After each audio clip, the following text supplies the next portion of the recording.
Minutos de volta aqui com a nossa programação, agora sim para a gente poder fazer contato com o vice-governador de Minas Gerais, Matheus Simões, para falar sobre esse balanço positivo que Minas Gerais tem registrado ao longo dos últimos 18 anos, recuperou mais de 16 bilhões de reais em valores que tinham sido ou sonegados ou desviados ao longo desse período, e isso dá uma média, gente, de quase 1 bilhão de reais por ano. Esse resultado, inclusive, é fruto do trabalho do Comitê Interinstitucional de Recuperação de Ativos, o CIRA Minas Gerais, que foi criado lá em 2007, e o vice-governador de Minas Gerais também preside o comitê atualmente. Por isso que a gente vai conversar com ele agora. Agora sim, vice-governador, seja muito bem-vindo à 98 News. Bom dia. Obrigado, Laura. Prazer estar falando com você. Você vê que eu estava te vendo e não estava te ouvindo. Agora está tudo funcionando bem para a gente poder falar sobre esse trabalho de recuperação contra aqueles que não pagam impostos. Que bom que a gente conseguiu estabelecer essa conexão. Eu queria começar te perguntando, vice-governador, sobre esse número que ele é bem impressionante, 16 bilhões de reais em 18 anos. Esse comitê foi criado em 2007, então a gente está falando de quase 20 anos de atuação aqui em Minas Gerais. E esse é um valor que ele é satisfatório para vocês no governo de Minas, ele pode aumentar, e quais são os desafios para que essa política ela fique ainda mais forte para os próximos anos? Laura, no CIRA eu comando um grupo que é formado por Ministério Público, Polícia Militar, Polícia Civil, Secretaria da Fazenda, agora tem até a participação do Judiciário, e eu sempre digo para eles que eu fico feliz da gente estar arrecadando quase 1 bilhão de reais por ano, mas o meu objetivo é arrecadar zero. Porque o grande objetivo do CIRA é deixar claro para aquele que tenta não pagar imposto que em Minas Gerais, se ele não pagar o imposto, ele vai sofrer as consequências, inclusive com pena de cadeia. Então, por incrível que pareça, o CIRA é uma estrutura que, obviamente, tem que arrecadar o máximo que conseguir, mas que, por objetivo, tem arrecadar nada, porque a gente quer educar o contribuinte.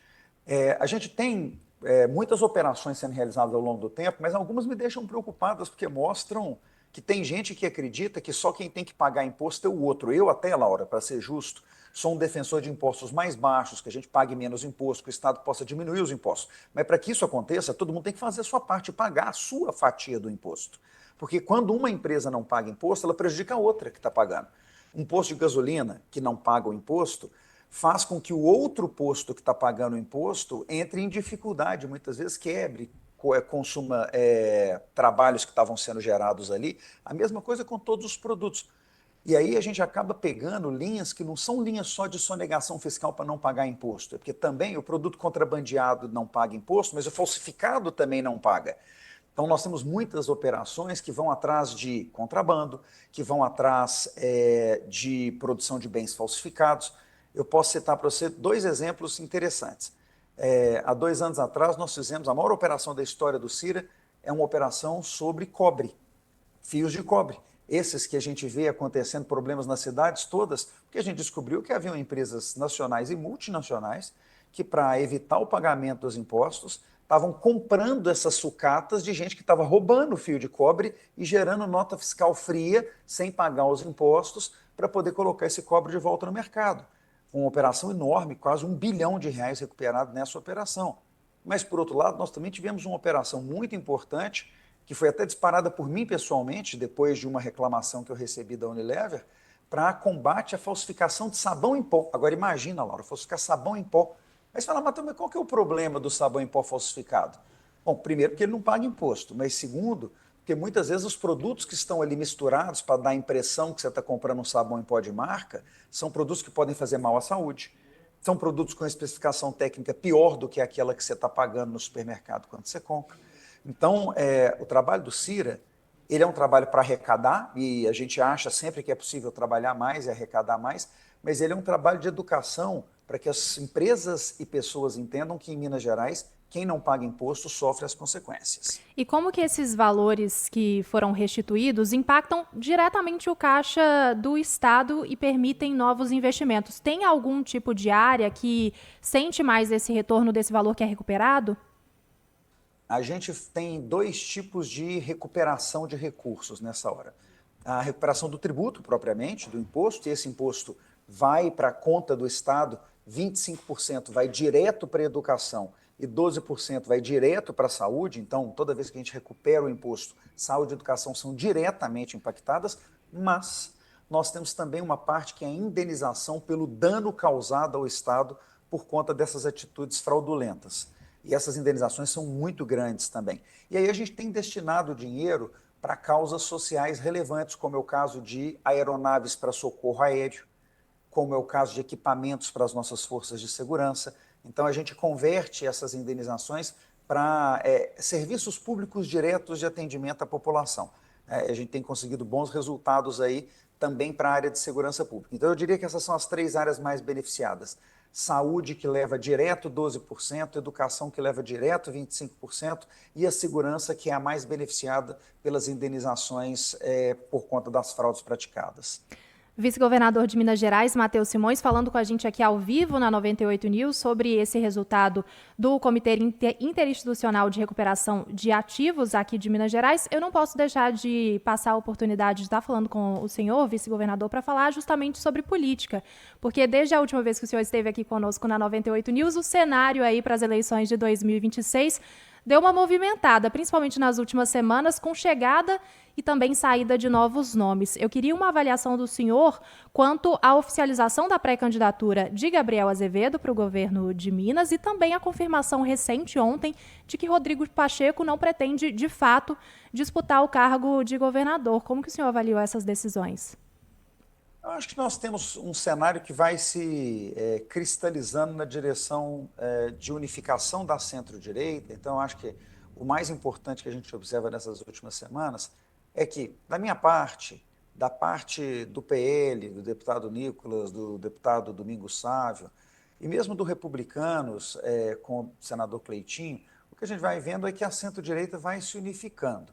Do lado de lá do espectro político, né, do lado do PT, o campo está vazio porque não há candidatos efetivamente do PT que tenham condição de disputar a eleição. O motivo é simples, né? O mineiro lembra do que aconteceu a última vez que o PT governou. O Gabriel Azevedo foi meu aluno, né? Foi meu aluno, foi meu colega quando eu era vereador, depois ele continuou vereador quando eu vim para o governo do Estado. É um quadro político que eu respeito, mas ele mesmo disse que quer ser prefeito de Belo Horizonte. Ser governador do Estado não pode ser segunda opção de carreira de ninguém, né? A gente tem que ser dedicação de tempo integral. Eu dizia isso sobre o senador Rodrigo Pacheco, que acho que de uma forma muito responsável anunciou agora que vai descontinuar, vai terminar a vida política dele, porque tinha muita gente falando, se ele não for para o STF, ele devia ser governador de Minas. Gente, ser governador de Minas Gerais não pode ser prêmio de consolação, nem segunda opção da vida de ninguém. Isso aqui demanda atenção, conhecimento, dedicação. Então, eu acho que são esses os nomes que a gente tem que buscar, a gente que está disposta ao tamanho do desafio que está colocado. Mas a gente ainda está muito longe do momento eleitoral, tem muita coisa para acontecer ainda. Do meu lado aqui é continuar trabalhando. A vantagem de você estar na posição que eu estou é que só faz sentido falar em eleição do ano que vem se a gente estiver fazendo um bom trabalho, fazendo as entregas de saúde, educação, segurança, infraestrutura. É isso que eu e o governador Romeu Zema estamos nos dedicando a fazer, até porque eu tenho que preparar o Estado, já que o governador anunciou que em março eu assumo o governo definitivamente. Então, eu já estou aqui nesse trabalho de início de transição, né? E tivemos também uma declaração do presidente estadual do Novo, Christopher Laguna, que disse que as conversas aí para poder completar essa chapa para o ano que vem já estão bem avançadas, inclusive citando uma possibilidade de acordo entre o Novo e o PSD. Já há, de fato, esse acordo para que o vice na sua chapa com o PSD seja composta pelo Novo? Nós temos hoje já 9 partidos que estão de mãos dadas para a sucessão, né?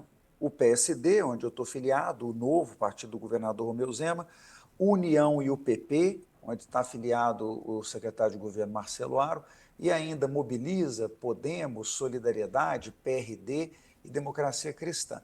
Esses partidos todos juntos representam mais de 40% do tempo de televisão e do esforço político do Estado. Além disso, nós temos uma base com mais de 50 deputados estaduais. É difícil a gente dizer, nesse momento, que a chapa dos 4, né, governador, vice-governador e 2 senadores, está fechada. O que a gente já tem bem conversado? Que eu estou na cabeça de chapa, que o União PP tem uma vaga para o Senado, e o Novo já fez uma reivindicação muito justa de compor uma das outras 4 vagas. A gente ainda está em conversa aberta, acho que isso é conhecido por todos, com o PL. O presidente Bolsonaro tinha dito que gostaria de colocar um senador do PL na minha chapa. Eu estou pronto para isso, aberto para isso. Acho que faz sentido a gente construir esse nome. Tem vários nomes colocados lá no PL. E ainda haveria a vaga de vice que o Novo está reivindicando. Acho que é uma reivindicação justa, mas como eu disse, a gente tem que esperar um pouco para ver a água passando debaixo dessa ponte, né? Ainda tem muita coisa para acontecer. À medida que a gente vai consolidando a centro-direita no entorno da minha pré-candidatura, a gente vai ajustando essas vagas. Vice-governador de Minas Gerais, Matheus Simões, falando com a gente ao vivo aqui na 98 News. Muito obrigada pela disponibilidade, pelo seu tempo e até uma outra oportunidade. Laura, muito obrigado. Desculpa pelo pequeno problema Não. técnico, mas fiquei feliz de poder acompanhar o jornal hoje. Não por isso. Muito obrigada.